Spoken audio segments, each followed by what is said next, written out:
Okay leaders, అందరికీ good morning అండి. ఈరోజు మనకు టాపిక్ పెరాలసిస్, దాని తెలుగులో పక్షవాతము. దాని గురించి పూర్తి వివరణ మనం అందరం కూడా డిస్కస్ చేసుకుందాం. ఇప్పుడు మనకు చాలా మందికి పెరాలసిస్ అని దానికి రకరకాల పేర్లు ఉన్నాయండి. దీనికి ఎందుకు ఆ పేరు వచ్చిందో దాని గురించి ఒకసారి మనం అందరం కూడా డిస్కస్ చేసుకుందాం. పక్షవాతం అనగా దాని గురించి మనం తెలుసుకోవాలి. దాన్ని ఇంగ్లీష్ లో పెరాలసిస్ అంటారండి. పక్షవాతం అనగా మనకు వచ్చింది సగభాగము శరీర భాగం బలహీనపడి వాతం వచ్చింది అనుకోండి, అందువల్ల దాని పక్షవాతం అని పేరు వచ్చిందండి. పక్షవాతానికి వివిధ రకాల పేర్లు ఉన్నాయి. ఇంగ్లీష్ లో పెరాలసిస్ అని, వైద్య పరిభాషలో హెమిప్లీజియా అని, పక్షఘాతము అని, లక్వా అని, బ్రెయిన్ స్ట్రోక్ అని రకరకాల పేర్లతో పిలుస్తారు. దీన్ని ఇంగ్లీష్ లో మరొక పేరు సివిఏ. సి అనగా సెరిబో, వి అనగా వాస్కులర్, ఏ అనగా ఆక్సిడెంట్. సివిఏ అని కూడా మరొక పేరు ఉందండి ఈ పక్షవాతానికి.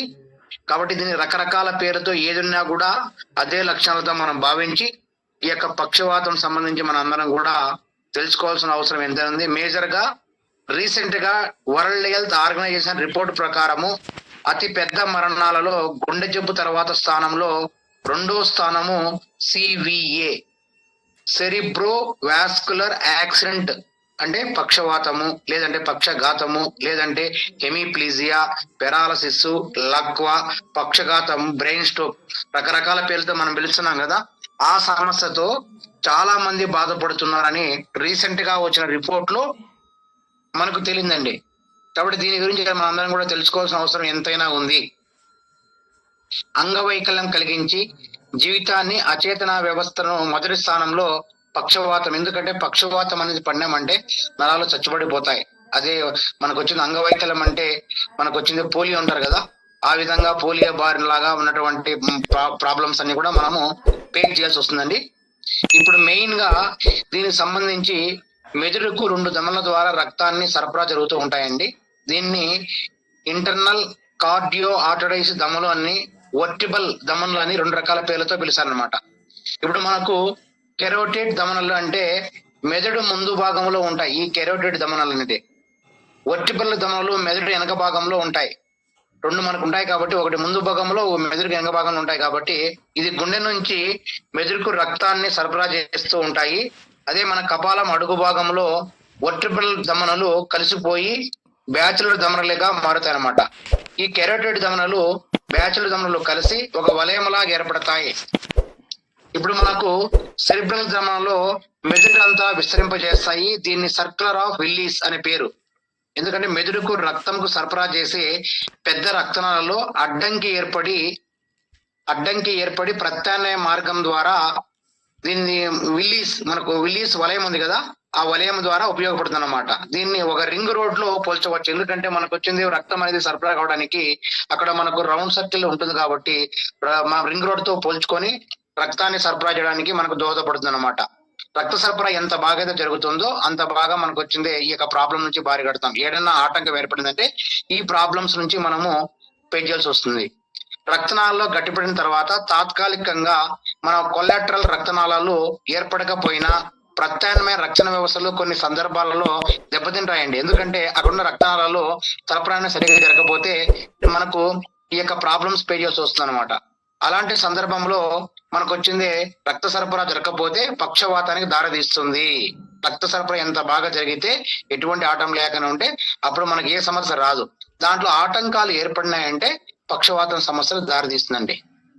ఎవరైతే మనకు 65 సంవత్సరాల పైబడిన వారు స్ట్రోక్ ఎక్కువగా వస్తుంది. ఎందుకంటే బ్రెయిన్ స్ట్రోక్, రక్త సరఫరా జరగక వెళ్ళిపోతుంది. ఎందుకంటే మనము రకరకాల ప్రాబ్లమ్స్ తో మనము ఫస్ట్ వచ్చింది బీపీ కావచ్చు, కొలెస్ట్రాల్ ఎక్కువ కావచ్చు, షుగర్ కావచ్చు, ఎక్కువైందంటే యాంటీబయాటిక్ వాడడం వల్ల రక్త సరఫరా ఆటంకం ఏర్పడి మనకు వచ్చింది. ఎస్పెషల్లీ మగవారికి ఎక్కువ వస్తుందండి ఈ యొక్క బ్రెయిన్ పక్షవాతం అనేది. మనము ఈ యొక్క పక్షవాతం స్ట్రోక్ ఏర్పడే విధానం బట్టి దీన్ని మన పక్షవాతం రెండు రకాలుగా మనం డివైడ్ చేయొచ్చండి. ఎందుకంటే స్ట్రోక్ ఏర్పడుతుంది కదా రక్త సరఫరాలో, దాని స్ట్రోక్ ఏర్పడే విధానం బట్టి మనకు వచ్చింది రక్తనాళాల్లో అవరోధం ఏర్పడితే ఇస్కిమిక్ స్ట్రోక్ అనే రక్తనాళాల్లో మనకు అవరోధం ఏర్పడితే, రక్తనాళాల గోడల్లో గన పగుళ్ళు ఏర్పడి పగులుతో రక్తం తప్పించుకొని చుట్టుపక్కల మెదడు కణజాలంలో పేరుకుపోయి ముద్దలాగా తయారైతే దాన్ని హీమరేజిక్ స్ట్రోక్ అని అంటారు అనమాట. ఇప్పుడు మేజర్ గా మనకు 2 రకాల స్ట్రోక్లు ఏర్పడడం వల్ల ఇస్కిమిక్ స్ట్రోక్ అనేది 80% మనకు వచ్చింది, దీంతో ప్రాబ్లం పే చేయాల్సి వస్తుంది. మిగతా హీమరేజిక్ స్ట్రోక్ అనేది కేవలం 20% మాత్రమే మనం పే చేయాల్సి వస్తుందండి. ప్రాబ్లమ్ మెయిన్ మన అందరికీ కూడా మనకు ఇస్కిమిక్ స్ట్రోక్ అనేది మెయిన్ సమస్య. ఎందుకంటే ఇప్పుడు మనము టోటల్ గా 100 కేసులు తీసుకున్నామంటే 80% అంతా కూడా ఇస్కిమిక్ స్ట్రోక్ ద్వారా మనము రక్తనాళాల్లో గట్టిగా తయారయ్యి రక్త ప్రవాహాన్ని అడ్డగిస్తాయి అన్నమాట. ఎప్పుడైతే రక్త ప్రవాహాలుగా తయారైన తర్వాత రక్తనాళ ప్రవాహం అడ్డగిస్తుందో అప్పుడు దీన్ని ఇస్కిమిక్ స్ట్రోక్ వస్తుంది. రక్తపు గట్టుల మెదడులో ఉండే రక్తనాళాలు సన్నగా మారడం ద్వారా కూడా, ఎందుకంటే మనకు ఉండాల్సిన వేగన్నా తక్కువగా మారిందంటే రక్తనాళాలు ప్రవహించినప్పుడు సన్నగా మారిపోయినప్పుడు మనకు వచ్చింది ఇస్కిమిక్ స్ట్రోక్ వస్తుందండి. దీనికి ప్రధానమైన కారణాలు, ఈ ఇస్కిమిక్ స్ట్రోక్ ఏర్పడడానికి ప్రధానమైన కారణాలు మనకు 9 ప్రధానమైన కారణాలు ఉన్నాయి. ఈ కారణాల గురించి కూడా మనం తెలుసుకున్నాం. మెయిన్ గా మనకు వచ్చింది ఇస్కిమిక్ స్ట్రోక్ ప్రధానమైన కారణం రక్తనాళాలలో గోడలు అడ్డుపడి ఎరితో కెరోటిస్ రావడం ద్వారా అధిక రక్తపోటు, డయాబెటిక్, ఎక్కువైతే కొలెస్ట్రాల్ ఎక్కువగా ఉంటూ దాని వల్ల ప్రధానమైన కారణంగా మనము ఇస్కిమిక్ స్ట్రోక్ అనే బారిన బలపడుతున్నాం. గుండె స్పందన అనేది సరిగా లేకపోవడం, గుండె కవాటలు దెబ్బతినడం, గుండె కవాటలకు ఇన్ఫెక్షన్ సోకడం, గుండె కుడి ఎడమ వాటలు వేరుపరిచే గోడల్లో మనకు వచ్చింది పుడతానే చాలా మంది జన్మత ఒక రంధ్రం ఉంటుందండి. దాన్ని పెరామినోల్ బోల్ అంటారు. ఎందుకంటే చాలా మంది ఏమంటారు, పుడతానే ఒక పక్షవాతం వస్తుంది, అదే విధంగా హార్ట్ వచ్చింది మనకు వచ్చింది ఉంటుంటారు కదా, అదనమాట. గుండె కుడి మరియు ఎడమ కవాటాలు వేరుపరిచే గోడల్లో మనకు జన్మత పుడతానే ఒక రంధ్రం ఉంటుంది, దాన్ని పెరామినల్ బోల్ ఉండడం అనమాట. మనం ఎందుకంటే చాలా మంది చూస్తూ ఉంటాము, మనకు అర్లీ బర్త్ పుట్టారంటే ఎవరన్నా కానీ వాళ్ళకి వచ్చేది ఈ ప్రాబ్లమ్స్ వస్తుంది అనమాట. కాబట్టి అర్లీ బర్త్ అనేది రాకన్నా 9 months తర్వాత పుట్టిన హెల్తీగా ఉంటారు కాబట్టి చాలా మందికి మనకు వచ్చింది ఈ ప్రాబ్లమ్స్ పే చేయాల్సి వస్తుంది. ఇది ప్రధానమైన కారణం సార్.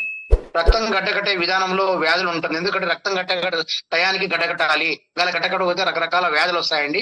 దాని వల్ల కూడా మనకు ఇస్కిమియా స్ట్రోక్ అనేది ప్రధానమైన సమస్యగా మనము భావించవచ్చు. రక్తనాళ వ్యాధిగ్రస్తులకు వాస్కులైటిస్ రావడం వస్తుంది అనమాట. ఆ జబ్బు పేరు వాస్కులైటిస్ అనమాట. గుండె రక్త సరఫరా నిలిచిపోయేటప్పుడు స్ట్రోక్ వస్తుంది. రక్త సరఫరా సరిగా జరగాలండి. రక్త సరఫరా జరగకపోయిందంటే ఆటోమేటిక్ గా అక్కడ అనేది స్ట్రోక్ అనేది ఏర్పడుతుంది.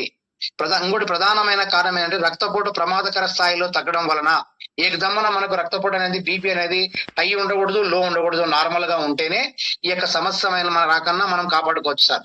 ఇప్పుడు మనము దీనికి ప్రధానంగా ఇస్కిమిక్ స్ట్రోక్ అనేది ప్రధానంగా మనం ఎదుర్కొన్న 80% ఉన్నటువంటి సమస్య. దీనికి సంబంధించి మనం ఫుడ్ డైట్ ఏ విధంగా వాడాలి, మన కేవా సప్లిమెంటరీ ఏం వాడాలి అవన్నీ మనం తెలుసుకున్నాం. ఎందుకంటే ఇప్పుడు మేజర్ గా ఉన్నటువంటి సమస్య 80% మనం ఈ ఇస్కిమిక్ స్ట్రోక్ నుంచి మనకు పక్షవాతంలో ప్రధానమైన సమస్యగా మనకు ఉంది. కాబట్టి దాని గురించి ఫుడ్ డైట్, మన నేచర్ గా లభించే ఫుడ్ డైట్ ఏ విధంగా ఆల్మండ్స్ తినొచ్చు, బ్రెజిల్ నట్స్ తినొచ్చు, అదే విధంగా కార్నట్ తినొచ్చు, సన్ఫ్లవర్ సీడ్స్ తినొచ్చు, సోయా నట్స్ తినొచ్చు, వాల్నట్స్ తినొచ్చు, పిస్తాలు తినొచ్చు అండి. అదే విధంగా ఆకుకూరల పరంగా అయితే క్యారెట్, టమోటా, ఎర్రగడ్డలు, పప్పు దినుసులు. విటమిన్ల పరంగా అయితే మనకు బి విటమిన్, సి విటమిన్, ఈ విటమిన్. నాన్ వెజ్ పరంగా అయితే మనకు చేపలు, పావురము, స్కిన్లెస్ చికెన్ తినొచ్చండి. చేపలు తినొచ్చు, పావురం రక్తాన్ని కూడా ఎక్కడైతే మనకి హీమరేజిక్ స్ట్రోక్ వచ్చిందో నరాలు చచ్చిపడిపోతాయో అక్కడ మనకు వచ్చింది ఈ యొక్క పావురం అనేది మనము పావురం రక్తం వాడచ్చు. అదే విధంగా పావురం వచ్చింది ఎక్కడైతే జరిగిందో అక్కడ మసాజ్ చేసుకోవచ్చు. పావురం వచ్చింది కూర చేసుకొని తినొచ్చు, చాలా హెల్తీగా ఉంటుందండి. ప్రధానమైన కూడా healthy natural food. Skinless chicken sir, అది కూడా మసాలా ఐటమ్ తగ్గించేసి ఓన్లీ పసుపు తర్వాత వచ్చింది మనకి ఏమన్నా మిరియాలు కానీ అవి కానీ చల్లుకొని తినాలి. మసాలా ఐటమ్ ఎక్కువ తినకుండా వాడడం వల్ల స్కిన్లెస్ చికెన్ తినడం వల్ల హెల్తీగా ఉంటారండి ఈ హెమరేజిక్ స్ట్రోక్ అనేది.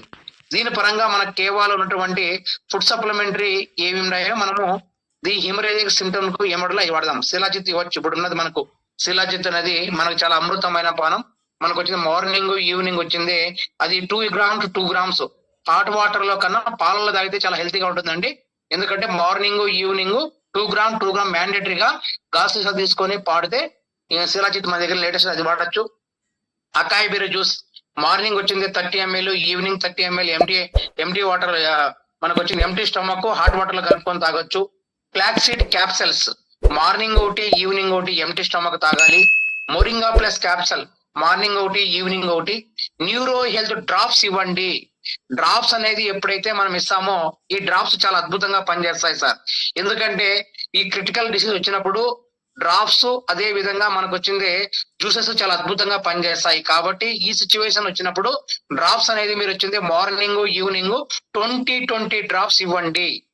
ఈ విధంగా మనకు వచ్చింది 12 months కంపల్సరిగా హీమరేజిక్ స్ట్రోక్ వచ్చిన వాళ్ళకు మన కేవా ఫుడ్ సప్లిమెంటరీ 12 months అనేది మనం వాడించామంటే 100% మనకు క్యూర్ అవుతుంది. అదే విధంగా అద్భుతమైన రిజల్ట్ వస్తుంది. ఖచ్చితంగా దీంతో పాటు కొన్ని మనకు వచ్చింది ఎక్సర్సైజ్లు ఉన్నాయి సార్. హార్డ్ వర్క్ మనకు చెయ్యి ఇచ్చినప్పుడు చెయ్యి పడిపోయిందంటే కిందికి పైకి దాన్ని మసాజ్ చేయడము. అదే విధంగా కాలు అయితే మనము కిందికి పైకి దానికి మనకు వచ్చింది ఫిజియోథెరపీ చేయడము. అదే విధంగా ఇక్కడ ఏదన్నా మనకి మెడ గానీ లేక నోరు కానీ చుట్టపోతే దాన్ని ఎక్సర్సైజ్ చేయడము. ఇది కూడా మనం చేయాల్సింది. ఇది నేచురల్ ఫుడ్ అండి. కాంబినేషన్ సంబంధించి మళ్ళీ ఒకసారి మనం డిస్కస్ చేసుకున్నాం. ఇప్పుడు రీసెంట్ గా మనకి ఇది హెమరేజిక్ స్ట్రోక్ తర్వాత మనము ఇస్కిమిక్ స్ట్రోక్ సంబంధించినటువంటి దాని యొక్క ఫుడ్ డైట్, దాని యొక్క కారణాలండి. ఓకేనా? నెక్స్ట్ వచ్చింది హీమరేజిక్ స్ట్రోక్. ఈ యొక్క హీమరేజిక్ స్ట్రోక్ అంటే మెదడులో రక్త ప్రసరణ జరిగినప్పుడు 20% రక్త సమస్యల వల్ల మెదడు అంతర్గత రక్తస్రావం అయినప్పుడు ఇంటర్నల్ సెంట్రల్ హీమరేజ్ అని వస్తుంది అనమాట. ఇది రక్త సరఫరా వచ్చేది హీమరేజిక్ స్ట్రోక్ అనమాట. దీనికి కారణాలు వచ్చింది మెయిన్ ప్రధానమైన కారణాలు కొన్ని ఉన్నాయండి. దీర్ఘకాలిక రక్తపోటు అంటే హై బీపీ ఎక్కువ ఉన్న వాళ్ళకు, మెదడు చుట్టూ ఉండే స్పర్శలు మధ్య రక్తస్రావం అయితే సెరిబ్రా ఆర్థరైటిస్ హీమరేజ్ అని, రక్తనాళ గోడల్లో చిట్లిపోవడము వ్యాధి ద్వారా గాని, అకస్మాత్తుగా రక్తపోవడం పెరగడం గల గానీ ఈ యొక్క హీమరేజిక్ స్ట్రోక్ అనేది వస్తుంది సార్. ఇది ప్రధానమైన కారణం. దీనికి కొన్ని ఇతర కారణాలు కూడా ఉన్నాయి. రక్తనాళాల్లో ఇన్ఫ్లమేషన్ గురి కావడం వల్ల సిఫిలిసు, పక్షవాతం వ్యాధులు వస్తాయండి. ఎందుకంటే సిఫిలిస్ అనేటువంటి జబ్బు వస్తుంది, క్షయ వ్యాధి వస్తుంది. దీని ద్వారా కూడా మనకి హీమరేజిక్ స్ట్రోక్ అనేది పక్షవాతంలో వస్తుంది. రక్తం గడ్డగట్టే ప్రక్రియలో వచ్చే వ్యాధులను హీమోపెలియా అంటారనమాట. మెదడు లేదా రక్తానికి తలకి దెబ్బ తగిలినప్పుడు ఈ యొక్క ప్రధానమైనటువంటి సమస్య వస్తుంది. ఎందుకంటే రక్తం అంటే గడ్డగట్టిపోతుంది. దాని ద్వారా మెదడు మరియు మెదడు చుట్టూ క్యాన్సర్ మనకు ఎప్పుడైతే క్యాన్సర్ పేషెంట్ ఉంటారో వాళ్ళకి వచ్చింది ఖచ్చితంగా రేడియోథెరపీ చేస్తారు కదండి, కీమోథెరపీ రేడియేషన్ ద్వారా కూడా ఈ యొక్క హీమరేజిక్ స్ట్రోక్ డ్యామేజ్ అవుతాయి అనమాట. హీమరేజిక్ స్ట్రోక్ ఆస్కారం చాలా మంది మీరు చూడండి, క్యాన్సర్ పేషెంట్లకు మనకు వచ్చింది మనం కీమోథెరపీ చేసినప్పుడు మెదడు అదే విధంగా మెదడు సంబంధించిన క్యాన్సర్ కణాలు చిట్లిపోయి మనకు వచ్చింది హీమరేజిక్ స్ట్రోక్ గురవుతున్నారు సార్. చాలా మంది సార్ గురండి. ఎందుకంటే ఒక దాని వల్ల ఇంకోటి అడిషనల్ గా మనకి యాడ్ అవుతుందండి. ఈ అడిషనల్ బెనిఫిట్ కోసం మనం అందరం కూడా రాకన్నా కాపాడుకోవాలంటే వాటర్ అనేది బాగా తాగాలి. ఆల్కలైన్ వాటర్ గానీ అయనైజర్ వాటర్ గానీ తాగామంటే ఈ యొక్క క్యాన్సర్ కణాలు అనేది మనం లేకన్నా ఈ క్యాన్సర్ బారి కాకన్నా గురవుతున్నాం సార్. ప్రధానంగా క్యాన్సర్ కు ప్రధానమైన కారణం వాటర్ అండి. ఓకేనా సార్? ఈ హీమరేజిక్ స్ట్రోక్ సంబంధించినటువంటి లక్షణాలు కొన్ని ఉన్నాయండి. శరీరంలో ఏదైనా ఒక పక్క తిమ్మిరిగా అనిపించడం, మొద్దుబారి పోవడము, కాళ్ళు మరియు చేతులు ముఖ భాగాలు ఆధీనంలో మనం అంటే స్పర్శ లేకపోవడము, అదే విధంగా ఒక కంటిలో గాని రెండో కంటిలో గాని దృష్టి సంబంధించి సమస్యలు వస్తాయి. మనకు చూపు మందగిస్తుంది అనమాట. చూపు మసకబారిపోవడం, దృశ్యాలు రెండు కనిపించకుండా పోవడం, చూపు కోల్పోవడం, ఇవన్నీ లక్షణాలు హీమరేజిక్ స్ట్రోక్ సంబంధించినటువంటి ప్రధానమైన కారణాలండి. ఈ ప్రధానమైన కారణాలు మనం మాట్లాడినప్పుడు ఎదుటి వాళ్ళు మాట్లాడే విధానం అర్థం చేసుకోలేకపోవడం, కష్టంగా ఉండడం. ఎందుకంటే వాళ్ళు మనతో మాట్లాడుతూ ఉంటారు కానీ మనకు వచ్చిన అర్థం కాకపోవడం, ఇది ప్రధానమైన సమస్య. సక్రమంగా నడవకపోవడం, స్ట్రైట్ గా ఒకవేళ నడలైనా కూడా మనకు వంగి నడవడం, స్ట్రైట్ గా నడలేనమాట. తీవ్ర స్థాయిలో రక్తపోటు వస్తుంది అనమాట. తలపోటు ఉంటే భయంకరంగా అస్తమానం తలపోటు అనేది వస్తానే ఉంటుందండి, అటాక్. దీంతో పాటు మనందరం కూడా హీమరేజిక్ స్ట్రోక్ బాధపడే వాళ్ళు ఒక పక్క రక్తనాళాల్లో అడ్డంకి ఏర్పడితే, ఫర్ ఎగ్జాంపుల్ ఒక వ్యక్తికి కుడి చేతి పక్కన అనేది అడ్డంకి ఏర్పడితే ఆటోమేటిక్ గా మీకు లెఫ్ట్ సైడ్ లో లెఫ్ట్ హ్యాండ్ లెఫ్ట్ లెగ్ పడిపోతుందండి. ఎందుకంటే ఇక్కడ రక్త సరఫరా జరగదు కాబట్టి ఆటోమేటిక్ గా దీని యొక్క ప్రభావము ఇక మనం ఇంతకుముందు చెప్పాం కదా వలియం రాగర్ రింగ్ అనేది ప్రత్యామ్నాయ మార్గాల ద్వారా పోయినప్పుడు ఆటోమేటిక్ గా రక్త సరఫరా రైట్ సైడ్ ఉన్నప్పుడు ఇక్కడ జరిగినప్పుడు ఆటోమేటిక్ గా ఇక్కడ డ్యామేజ్ ఉంటుంది అనమాట. ఎడమ చెయ్యి ఎడమ కాలు, ఒకవేళ కన్నా లెఫ్ట్ అయితే ఆపోజిట్ లో కుడి చెయ్యి కుడి కాలు అనమాట. ఎక్కడైతే డ్యామేజ్ అయి ఉంటుందో దానికి ఆపోజిట్ లో ఈ యొక్క రక్తనాళం అనేది చెడిపోయి హీమరేజిక్ స్ట్రోక్ అనేది వస్తుంది సార్ మనం. ఓకేనా? ఆ విషయాన్ని గుర్తుపెట్టుకోండి. చాలా మంది ఏమంటారంటే మనకు చెప్తారనమాట. మనకు రైట్ సైడ్ లెఫ్ట్ సైడ్ రక్త సరఫరా ఆగిపోయిందంటే ఆపోజిట్ లో ఎందుకు వస్తుందంటే కారణం అది. ఇంతకుముందు మనం చెప్పాం కదా, వర్టిబుల్ రక్తనాళాల్లో సరఫరా అయ్యేటప్పుడు మనకు ఏ విధంగా అయితే రింగ్ రూపంలో వర్టిబుల్ మన దమల ద్వారా మనకు ప్రత్యామ్నాయ మార్గాలతో రింగు రాగంలో వెళ్ళిపోతుంది. కాబట్టి అప్పుడు మన రక్త సరఫరా ఈ సైడ్ జరిగినప్పుడు ఆటోమేటిక్ గా లెఫ్ట్ సైడ్ లో పట్టిపోతుంది మనకు. కాబట్టి ఆపోజిట్ లో అందరూ కూడా గుర్తు పెట్టుకోండి సార్, ఇది మన ప్రధానమైన కారణం. దీంతో పాటు మనకు హీమరేజిక్ స్ట్రోక్ అనేది అయినప్పుడు మనకు కొన్ని లక్షణాలు కనపడతాయండి. మెదడులో ఎక్కువ స్థాయిలో ఒత్తిడి ఏర్పడుతుంది. ఎందుకంటే ప్రెజర్, ఎప్పుడైతే మెదడుకు ప్రెజర్ పెరుగుతుందో అప్పుడు మనకు తీవ్రమైన తలనొప్పి, వాంతులు కూడా అవుతాయి. వికారంగా ఉండడం, వాంతి వచ్చినట్టు ఉండడం, వాంతి చేసినట్టు ఉండడం అనమాట. అదే విధంగా మెదడు కండరాలు బిగుసుకుపోవడం, కళ్ళు తిరగడము, మూర్ఛ, పిట్స్ కూడా అప్పుడే వస్తుంది సార్ మనకు, పిట్స్. అదే విధంగా మనం మాట్లాడే కూడా సహజంగా లేకపోవడం, అమోయోగంగా అవ్వడం, టెన్షన్ లో ఉండడం, తల తెలివి తప్పి కింద పడిపోవడం, ఈ ప్రధానమైన లక్షణాలు సార్ హీమరేజిక్ స్ట్రోక్ ప్రధానమైన లక్షణాలు ఇవి అనమాట. అదే విధంగా మనకు దశల వారీగా కొన్ని కనిపిస్తాయండి. కొన్ని నిమిషాలు, కొన్ని రోజులు పట్టవచ్చు. అదే విధంగా మెదడులో పెద్ద గడ్డలు తయారయ్యి, అంటే భారీ స్థాయిలో రక్తస్రావం అయినప్పుడు హఠాత్తుగా లక్షణాలు బయటపడతాయి. అదే విధంగా మెదడుకు కణజాలంలో ప్రాణవాయువు చాలా ఇంపార్టెంట్ అనమాట. ఎప్పుడైతే ఆక్సిజన్ మెదడుకు సరఫరా అవుతుందో అప్పుడు ఏమి ఆటంకాలు లేకున్నా మనం ఏర్పరచుకున్నామంటే ఆటోమేటిక్ గా ఈ యొక్క రక్త సరఫరాకి ఎటువంటి ఆటంకాలు లేకున్నా ప్రధానంగా మనకి ఈ సమస్య నుంచి కాపాడు. రక్త సరఫరా ఎంత బాగా జరిగితే మెదడుకు అంత బాగా మనకు ప్రాణవాయువు అనేది చాలా అవసరం సార్. అదే విధంగా ఈ జ్ఞాపక శక్తి అనేది ఫస్ట్ స్టార్టింగ్ లో ఎవరైతే ఈ యొక్క హెమరేజిక్ స్ట్రోక్ వస్తుందో జ్ఞాపక శక్తి అనేది మనకి కోల్పోతారు. అధిక రక్తపోటు, మనం ఇవన్నీ కంట్రోల్ ఉంటాయి. కొన్ని నివారణ చర్యలు కూడా ఇంపార్టెంట్ అండి. హెమరేజిక్ స్ట్రోక్ వచ్చింది మనం ప్రధానంగా అధిక రక్తపోటును నియంత్రించాలి, ఉప్పు పూర్తిగా తగ్గించాలి, షుగర్ ఉంటుంది కాబట్టి షుగర్ నియంత్రించాలి. అదే విధంగా షుగర్ ఎవరైతే ఉంటుందో వాళ్ళకి ఖచ్చితంగా సార్, ఎప్పుడైతే మనం అలోపతి వాడుతూ ఉంటామో, మనం నేచురల్ ఫుడ్ తినకన్నా అలోపతి వాడినామంటే వాళ్ళందరికీ కూడా ప్రధానంగా మనకు వచ్చింది ఈ యొక్క పెరాలసిస్ ఖచ్చితంగా వస్తుంది. అదే విధంగా మనం వచ్చింది కొలెస్ట్రాల్ ఉన్న వాళ్ళు కొలెస్ట్రాల్ తగ్గించుకోవాలి, హైబీపీ ఉన్న వాళ్ళు హైబీపీ కంట్రోల్ పెట్టుకోవాలి, షుగర్ ఉన్న వాళ్ళు షుగర్ కంట్రోల్ చేసుకోవాలి, గుండె జబ్బులు రాకుండా నియంత్రించుకోవాలి, ధూమపానం పొగ తాగాలో పొగ మానాలి. అదే విధంగా వ్యాయామం చేయాలి సార్. ప్రతి డేస్ కూడా ఖచ్చితంగా మనకు వచ్చింది అబోవ్ 40 years దాటిన ప్రతి ఒక్క వ్యక్తి కూడా వారానికి వచ్చింది ఖచ్చితంగా 8 గంటలు వాకింగ్ చేయాలి సార్. 8 hours కంపల్సరీగా ఒక వీక్ లో. కాబట్టి అందరూ కూడా గుర్తు, అంటే హాఫ్ అన్ అవర్ తగ్గకుండా మనం ప్లాన్ చేసుకుంటే ఈజీగా మనకు వచ్చింది ప్లాన్ చేసుకోవచ్చు సార్. ఓన్లీ 4 hours అండి, సారీ వీక్లీ వచ్చింది 4 hours. అంటే వారానికి ఒక రోజుకి వచ్చింది అర్ధ గంట చొప్పున వ్యాయామాలు అవసరం. మన వాకింగ్ కావచ్చు, అదే యోగా కావచ్చు, ఆసనాలు కావచ్చు, రకరకాలన్నీ చేయడం ద్వారా రిలాక్స్ కావాలి సార్. ఎందుకంటే 40 సంవత్సరాలు దాటిన వ్యక్తి ప్రతి ఒక్క వ్యక్తి కూడా చేస్తే మనం సంపూర్ణ ఆరోగ్యంగా ఉంటామండి. అదే విధంగా గుట్కాలు, పాన్లు ఉంటే మానాలి, కొకైన్లు మానాలి, ఎక్కువ మందులు వాడడం తగ్గించుకోవాలి, స్టెరాయిల్స్ వాడకూడదు. ఎందుకంటే మీ అందరికీ కూడా తెలుసు, కోవిడ్ ఇచ్చినప్పుడు అందరికీ కూడా చాలా మందికి మనకు టాబ్లెట్స్ వాడేసి, యాంటీబయాటిక్స్ వాడేసి చాలా రకరకాల ప్రాబ్లమ్స్ అన్ని కూడా మనకు ప్రాబ్లం చేస్తున్నాం సార్. ఇవన్నీ తెలియాలంటే దీనికి సంబంధించి కొన్ని టెస్టులు ఉన్నాయి సార్ మనకందరికి. ఆ టెస్టుల గురించి, అబ్రివేషన్ గురించి మనం తెలుసుకున్నాం. ఫస్ట్ ఈ ప్రాబ్లమ్స్ అన్ని బయటపడాలి, ఎక్కడ మనకు ప్రాబ్లం ఉందో తెలియాలంటే దీనికి సిటీ స్కాన్ చేస్తారు సార్. సిటీ స్కాన్ అంటే దాని అబ్రివేషన్ ఏంటంటే కంప్యూటర్ టీమోగ్రఫీ. సిటీ స్కాన్ అంటే దాని అబ్రివేషన్. తర్వాత MRI, magnetic resonance imaging, MRI అంటే. ECG, electrocardiogram. తర్వాత రక్త పరీక్ష CVP, central venous pressure. Sugar test చేస్తాము. మనకు పొటాషియం కోసం ఎలక్ట్రోలైట్ టెస్ట్. ఎందుకంటే మన బాడీకి నార్మల్ గా ఉండాలంటే 3.5 నుంచి 5.5 గ్రామ్ మధ్య పొటాషియం అవసరం సార్. పొటాషియం లెవెల్ కూడా మనకు తెలియాలి. ఎలక్ట్రోలైట్ మనము చేయించుకోవాలి. లివర్ ఫంక్షన్ తెలుసుకోవాలి. మూత్రపిండలం పనితీరు మెచ్చుకోవడానికి కిడ్నీ ఇన్ఫెక్షన్ టెస్ట్ చేయాలి. అదే విధంగా రక్తం గడ్డకట్టే సమయం ఎంత సమయం పడుతుంది, ప్రోథామిన్ టెస్ట్. రక్తం గడ్డకట్టే టైం ఉంటుందండి. ఆ టైం తెలియాలంటే మనకు ప్రోథామిన్ టెస్ట్ చేసుకోవాలి. కెరోటిన్ డాప్లర్ పరీక్ష చేసుకోవాలి. ఇవన్నీ మనం చేసుకున్నామంటే మనకు వచ్చింది ఇవన్నీ కూడా ఈ 10 రకాల టెస్టుల ద్వారా మనం తెలుసుకున్నామంటే మనకు ఎక్కడ ఏ ప్రాబ్లం, హెమరేజిక్ స్ట్రోక్ ఉందా, ఇప్పిమిక్ స్ట్రోక్ ఉందా, అదే విధంగా మామూలు మనకు స్ట్రోక్ ఉందా ఉంటుందండి. మన భాషలో, గ్రాంధిక భాషలో లక్వా కూడా ఉంటారు దీన్ని. ఎందుకంటే దీనికి రకరకాల పేర్లు ఉన్నాయి. కాబట్టి అందరం కూడా గుర్తు పెట్టుకొని ఈ యొక్క టెస్టులు చేయించుకుంటే మనకు పూర్తిగా తెలిసిపోతుంది సార్. దీంతో పాటు మనకు వచ్చింది హీమరేజిక్ స్ట్రోక్ ఉన్న వాళ్ళకు ఫుడ్ డైట్ సార్. 2 రకాల పక్షవాతాలు వస్తాయి మనకు. ఇంతకు ముందు మనం డిస్కస్ చేసుకుంది వచ్చింది ఇస్కిమిక్ స్ట్రోక్, ఇప్పుడు వచ్చింది హీమరేజిక్ స్ట్రోక్.